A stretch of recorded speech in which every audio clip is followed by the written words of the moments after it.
has attained the first jhana and he is accessible to perception and attention accompanied by sense desire, then his understanding partakes of diminution, by 330. And the state partaking of distinction should be understood in this way: when he is accessible to perception and attention unaccompanied by applied thought, then his understanding partakes of distinction, by 330. 27. G. How should it be developed?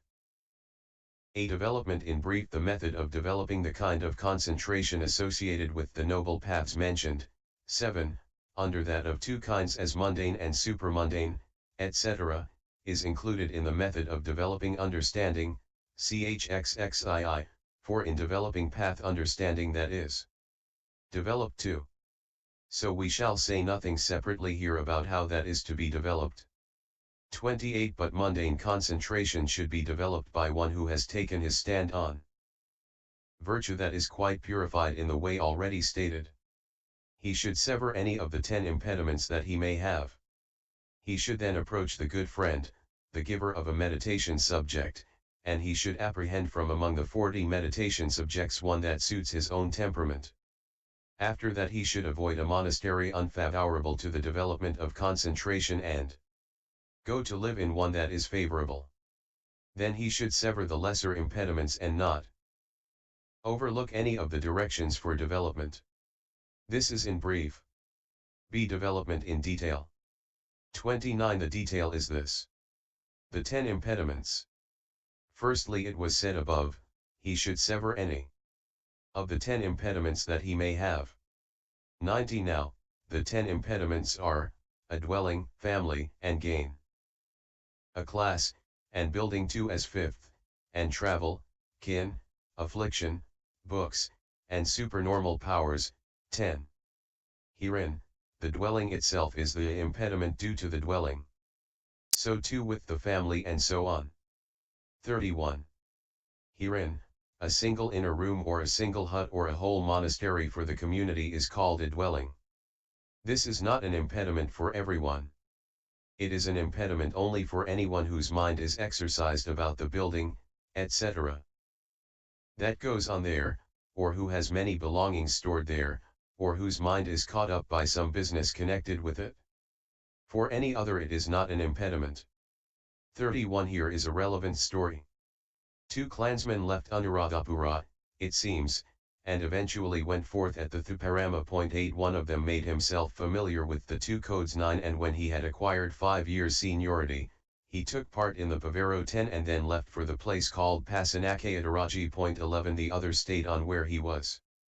Now, when the one who had gone to Pasanakayadaraji had lived there a long time and had become an elder. 12. He thought, this place is good for retreat, suppose I told my friend about it. So he set out, and in due course he entered the Thuparama. As he entered, the elder of the same seniority saw him, went to meet him, took his bowl and robe and did the duties. 32. The visiting elder went into his lodging. He thought, now my friend will be sending me ghee or molasses or a drink, for he has lived long in this city. He got nothing that night, and in the morning he thought, now he will be sending me rice gruel and solid food sent by his supporters. When he saw none, he thought, there is no one to bring it. No doubt they will give it when we go into the town. Early in the morning they went into the town together. When they had wandered through one street and had got only a ladleful of gruel, they sat down in a sitting hall to drink it. 13. 33. Then the visitor thought, perhaps there is no individual giving of gruel. But as soon as it is the time for the meal people will give special food. But when it was time for the meal, they ate what they had got by wandering for alms. Then the visitor said, Venerable Sir, how is this? Do you live in this way all the time? Yes, friend, Venerable Sir, Pasanakayadaraji is comfortable, let us go there. Now, as the elder came out from the city 91 by the southern gate, he took the Kumhakaragama road which leads to Pasanakayadaraji. The visitor asked, but, Venerable Sir, why do you take this road? Did you not recommend Pasanakayadaraji, friend? But how is this, Venerable Sir? have you no extra belongings in the place you have lived in for so long? That is so, friend. The bed and chair belong to the community, and they are put away as usual. There is nothing else, but, Venerable Sir, I have left my staff and my oil tube and my sandal bag there. Have you already collected so much, friend, living there for just one day? Yes, Venerable Sir. 34 He was glad in his heart, and he paid homage to the elder, for those like you, Venerable Sir, everywhere is a forest dwelling. The Thuparama is a place where the relics of 4 Buddhas are deposited, there is suitable hearing of the Dhamma in the brazen palace, there is the great shrine to be seen, and one can visit elders. It is like the time of the Buddha. It is here that you should live. On the following day he took his bowl and outer robe and went away by himself. It is no impediment for one like that. 35 Two family means a family consisting of relatives or of supporters. For even a family consisting of supporters is an impediment for someone who lives in close association with it in the way beginning, he is pleased when they are pleased, s. 311, and who does not even go to a neighboring monastery to hear the Dhamma without members of the family. 36 But even mother and father are not an impediment for another, as in the case of the young Bhikkhu, the nephew of the elder who lived at the Tuvaþaka monastery. He went to Roho for instruction, it seems. The elder's sister, who was a lay devotee, was always asking the elder how her son was getting on. One day the elder set out for Roho to fetch him back. 37 The young Bhikkhu too thought, I have lived here for a long time. Now I might go and visit my preceptor and find out how the lay devotee is, and he left Roho. The two met on the banks of the Naoamoli river. He did the duties to the elder at the foot of a tree. When asked, where are you going, he told him his purpose. The elder said, you have done well. The lay devotee is always asking after you. That was why I came. You may go, but I shall stay here for the rains, and he dismissed him. 92 He arrived at the monastery on the actual day for taking up residence for the rains. The lodging allotted to him happened to be the one for which his father had undertaken responsibility. 38 His father came on the following day and asked, to whom was our lodging allotted, Venerable Sirs? When he heard that it had fallen to a young visitor, he went to him. After paying homage to him, he said, Venerable Sir, there is an obligation for him who has taken up residence for the rains in our lodging. What is it, lay follower? It is to take alms-food only in our house for the 3 months, and to let us know the time of departure after the Pavero ceremony. He consented in silence. The lay devotee went home and told his wife. There is a visiting lord who has taken up residence for the rains in our lodging. He must be carefully looked after, and she agreed. She prepared good food of various kinds for him. 14 Though the youth went to his relative's home at the time of the meal, no one recognized him. 39 When he had eaten alms food there during the 3 months and had completed the residence for the rains, he announced his departure. Then his relatives said, let it be tomorrow, Venerable Sir, and on the following day, when they had fed him in their house and filled his oil tube and given him a lump of sugar and a 9-cubit length of cloth, they said, now you are leaving, Venerable Sir. He gave his blessing and set out for Roho. 40 His preceptor had completed the Pavero ceremony and was on his way back. They met at the same place as before. He did the duties to the elder at the foot of a tree. The elder asked him, how was it, my dear, did you see the good woman lay devotee? He replied, yes, Venerable Sir, and he told him all that had happened. He then anointed the elder's feet with the oil, made him a drink with the sugar, and presented him with the length of cloth. He then, after paying homage to the elder, told him, Venerable Sir, only Roho suits me, and he departed. The elder too arrived back at his monastery, and next day he went into the village of Tuvaþaka. 41 The lay devotee, his sister, had always kept looking down the road, thinking, my brother, is now coming with my son. When she saw him coming alone, she thought, my son must be dead, that is why the elder is coming alone, and she fell at the elder's feet, lamenting and weeping. Suspecting that it must have been out of fewness of wishes that the youth had gone away without announcing himself, 93 The elder comforted her and told her all that had happened, and he took the length of cloth out of his bag and showed it to her. 42 She was appeased.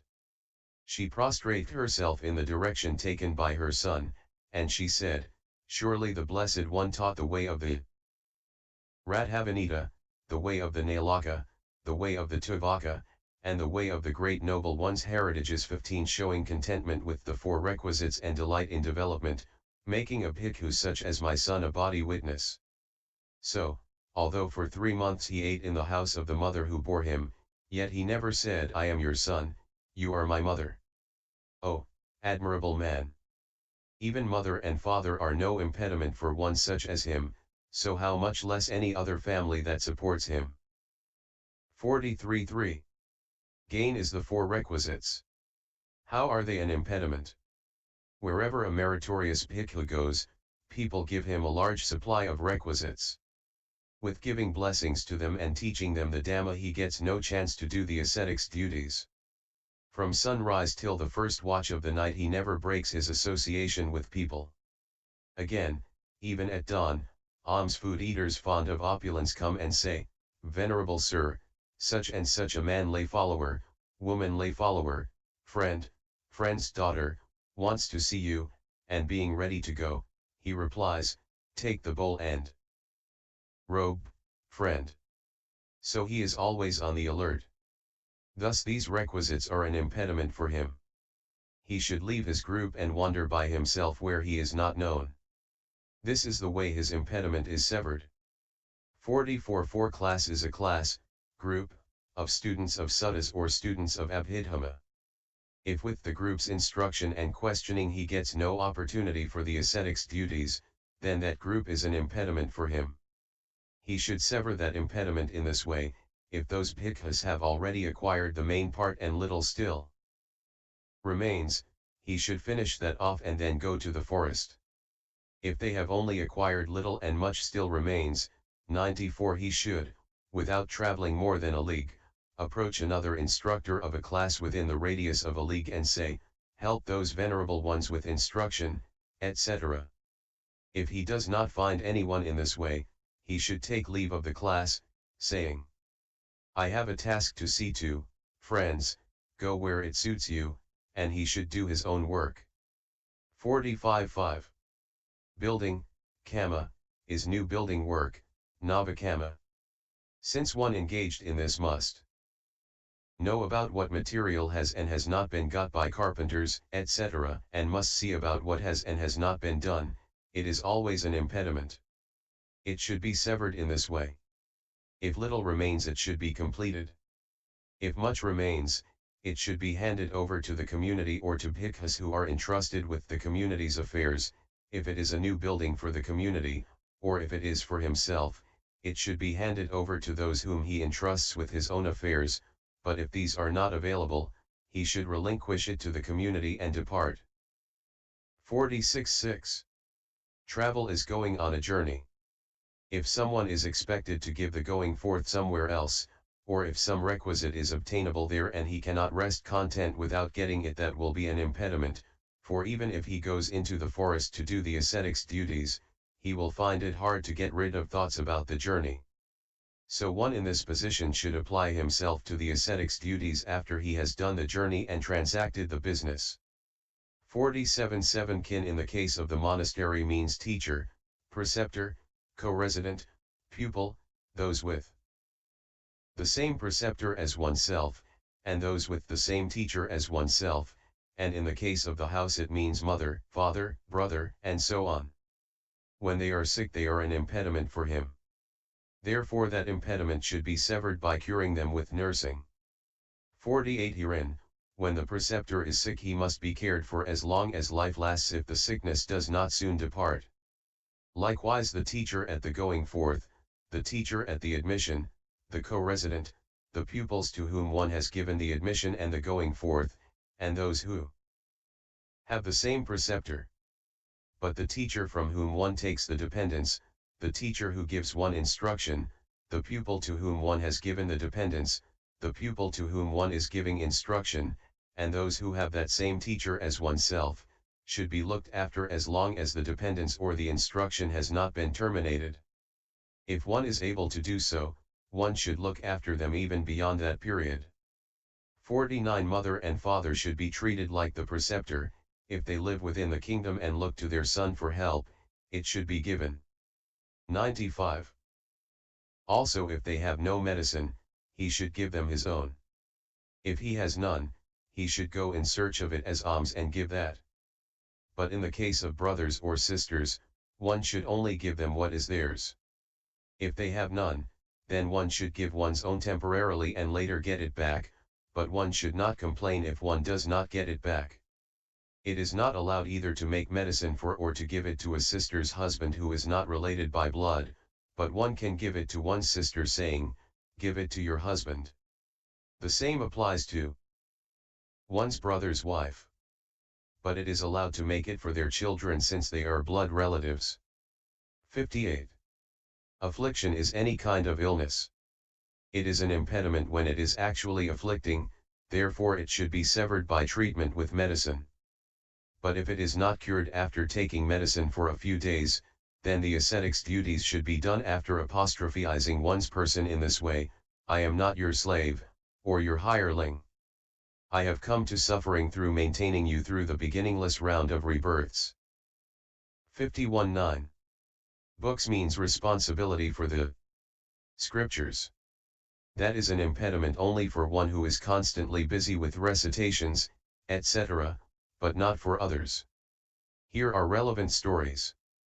The elder Reveda, it seems, the Mahihima reciter, went to the elder Reveda, the dweller in Malaya, the hill country, and asked him for a meditation subject. The elder asked him, "How are you in the scriptures, friend?" "I am studying the Mahihima Nikaya, Venerable Sir." "The Mahihima is a hard responsibility, friend. When a man is still learning the first 50 by heart, he is faced with the middle 50, and when he is still learning that by heart, he is faced with the last 50. How can you take up a meditation subject, Venerable Sir? When I have taken a meditation subject from you, I shall not look at the scriptures again." He took the meditation subject, and doing no recitation for 19 years, he reached arahantship in the 20th year. He told bhikkhus who came for recitation, "I have not looked at the scriptures for 20 years, friends, 96, yet I am familiar with them. You may begin." And from beginning to end he had no hesitation even over a single syllable.